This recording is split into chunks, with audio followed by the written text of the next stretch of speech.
Hello everyone, नमस्ते। कैसे हैं आप सब? होप सभी अच्छे होंगे। मैं भी बिल्कुल अच्छी हूँ। तो आज मैं वीडियो में आपके साथ शेयर कर रही हूँ कुछ किचन टिप्स, जिनको फॉलो करके आप अपना किचन का काम बहुत इजीली कर पाएंगे। और कुछ ऐसे टिप्स जिसमें बच्चों के साथ आपका बॉन्ड भी अच्छा बनेगा और बच्चों के साथ आप ज़्यादा से ज़्यादा टाइम स्पेंड कर पाएंगे।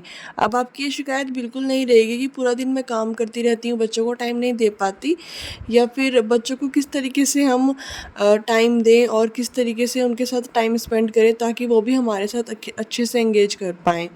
तो फर्स्ट टाइम अगर आप मेरी वीडियो पर आए हैं, फर्स्ट टाइम वीडियो देख रहे हैं, तो चैनल ज़रूर सब्सक्राइब कर लीजिएगा और बेल आइकन ज़रूर दबा लीजिएगा, जिससे आने वाली वीडियोज़ की नोटिफिकेशंस आपको मिलती रहें। तो ये कुछ सामान है जो मैंने अभी परचेज़ किया है, अपनी ग्रॉसरी आइटम्स है जो किचन के लिए मैंने अभी परचेज़ किए हैं। ये कुछ बॉक्सेस हैं जो एम्प्टी हो गए थे और जिनमें मुझे सामान दोबारा से फिल करना है। और ये घर का अधिकतर सभी सामान है, जिसमें हम बाथरूम का सामान भी हो सकता है और घर की और अदर चीज़ें जो हैं, तब उसमें से मुझे अलग अलग करके रखना है कि कौन सा सामान हमारे किचन का है, कौन सा मुझे दोबारा से रिफ़िल करना है, वो सारी चीज़ें। ये जो छोटी छोटी डब्बियाँ आप देख रहे हैं, ये बॉक्सेस आप देख रहे हैं, ये मैंने आपके साथ लास्ट वीडियो में भी शेयर किए थे। ये हमारी किचन में हमें ज़रूर से ऐड कर लेने चाहिए।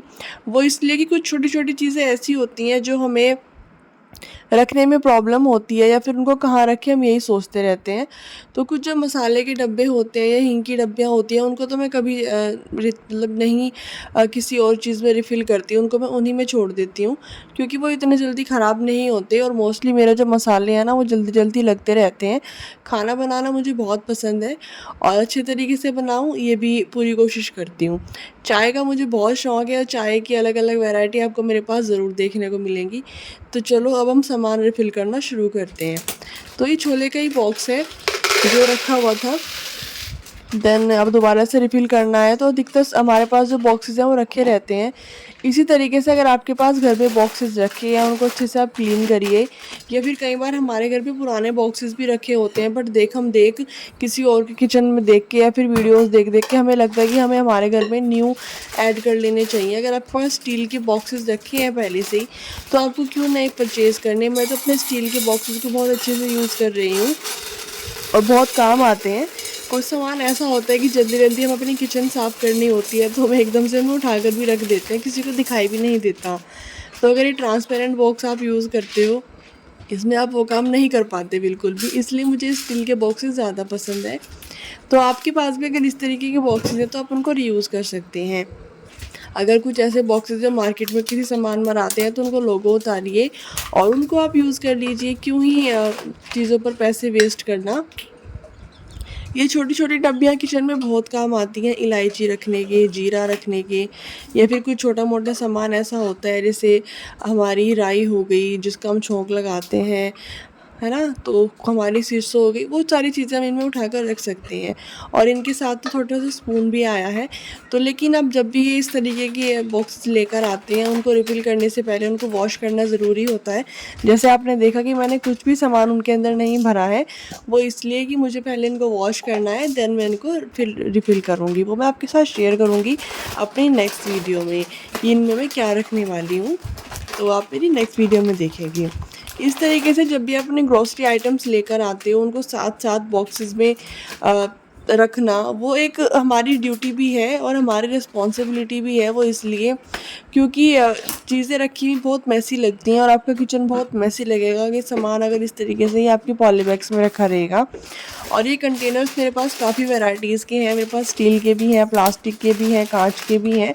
तो ये मैं ड्राई फ्रूट्स के लिए यूज़ करती हूँ। ये फ्रीज़ में रखा रहता है बहुत सामने ही, जिसको मेरे हस्बैंड एंड बच्चे वगैरह घर पे सब आराम से खोल कर खा लेते हैं।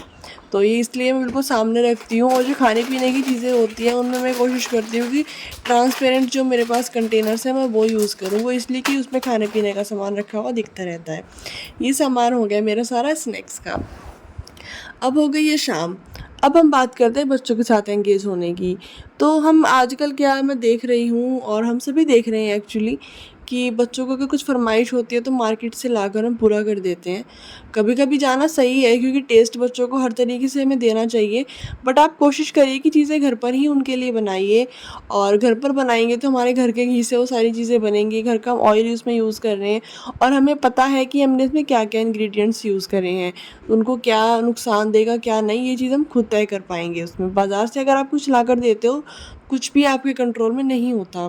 तो जैसे शाम के टाइम मैं ज़रूर कोशिश करती हूँ कि अपने बेटे को कुछ ना कुछ ज़रूर से बना कर दूँ। तो आज उसने पॉपकॉर्न खाने थे, तो पॉपकॉर्न भी मैं मोस्टली घर पर ही बनाती हूँ, मार्केट से तो कभी भी नहीं लाती। तो इस तरीके की चीज़ें बहुत सारी मार्केट में अवेलेबल हैं, या फिर आप घर पर भी बना सकते हैं। जो स्नैक्स आप घर पर बना सकते हैं, लाइक पॉपकॉर्न हो गए या मखाना हो गया। एक बेस्ट मुझे सबसे ज़्यादा लगता है मखाना, उसको आप रोस्ट कर दीजिए, बच्चे बहुत खुश होकर खाते हैं। और एक चीज़ मैं मोस्टली शेयर करती रहती हूँ, साबूदाना। साबूदाना के पापड़ या फिर उसके बहुत सारे स्नैक्स आते हैं, वो आप दे सकते हैं बच्चों को। इससे क्या होगा कि आप एक दूसरे के साथ टाइम भी स्पेंड कर पाएंगे और एक दूसरे के साथ एक जो हमारा मी टाइम होता है ना, वो खाने पीने के साथ ही होता है। जैसे चाय आप पी रहे हो किसी के साथ, तो बच्चे चाय तो नहीं पियेंगे लेकिन आपको कंपनी ज़रूर देंगे खाने पीने की चीज़ों में। इसलिए मैं मोस्टली कोशिश करती हूँ कि शाम के टाइम हम दोनों ही एक साथ, मैं चाय पीऊँ, वो दूध पिए या कुछ भी, बट वो कुछ ना कुछ ज़रूर खाए, वो भी ऐसे हेल्दी फूड्स। तो आप देख सकते हो वेट कर रहा है मेरा, और अब अच्छे से वो इन्जॉय कर रहा है क्योंकि उसको पॉपकॉर्न बहुत पसंद है। और बारिश आ रही है तो हम लोग बारिश भी इंजॉय कर रहे हैं, चाय भी पॉपकॉर्न भी, तो बहुत अच्छा लग रहा है। इस तरीके से आप भी छोटा छोटा सा जो टाइम होता है ना, बच्चा वेट करता है फिर पूरा दिन कि हम शाम को बाहर बैठेंगे, या फिर इस तरीके का जो भी आपका रूटीन रहता है, तो एक टाइम 30 मिनट्स के लिए ही भले ही, तो आप वो ज़रूर से ऐड करिएगा अपने पूरे रूटीन में। आपको देखिएगा कितना अच्छा आप फील करेंगे और आपकी फैमिली भी कितना अच्छा फील करेगी। होप आपको ये टिप्स अच्छे लगे हों और आपके काम आए हों, मुझे कमेंट करके ज़रूर बताइएगा। मिलते हैं नेक्स्ट वीडियो में कोई और अच्छे से कंटेंट के साथ। Bye bye.